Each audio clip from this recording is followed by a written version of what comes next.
This is a new kind of futuristic technology. As long as the police wear these glasses, they can view crime scenes at any time, but it's basically just video playback. They can't interact with the people inside. Agent Luke is collecting evidence on a beach. Suddenly a surge of electricity flashes by. The next second he sees a phantom figure appear. As the figure becomes clearer, Luke finally sees the person's face. He's in total disbelief. It's his wife Casey, who died 10 years ago. He can't help but shout out in shock.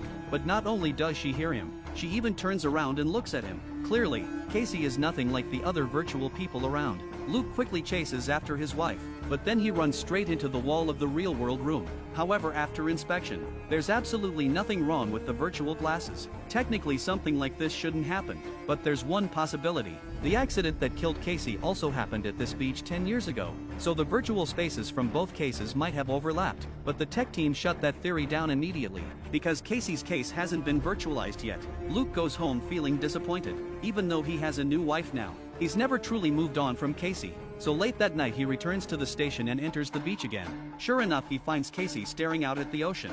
He immediately calls out her name. Casey is startled, but she doesn't recognize the current version of Luke. After a brief conversation, Luke finds out that it's also nighttime on Casey's end. Their timelines are in sync, and Casey is just 11 days away from her fatal accident. So Luke tells her everything, but Casey doesn't believe him at all. Thinking the person in front of her is just pulling some prank, she turns to leave, to prove he's telling the truth. Luke reveals the outcome of tomorrow's ball game, and also tells her his stash of secret cash is hidden in a cookie tin in the kitchen. He asks Casey to go check. Back home, Casey confronts the short-haired Luke, asking if he's playing some trick, but when she sees how genuinely confused he looks, she decides to keep what just happened to herself for now. After all, the whole thing is way too bizarre. The next morning at breakfast, Casey suddenly remembers what Luke said, so she dumps out the contents of the tin, and sure enough, it's real. Ignoring the stunned short-haired Luke, Casey rushes back to the beach. Now she completely believes Luke.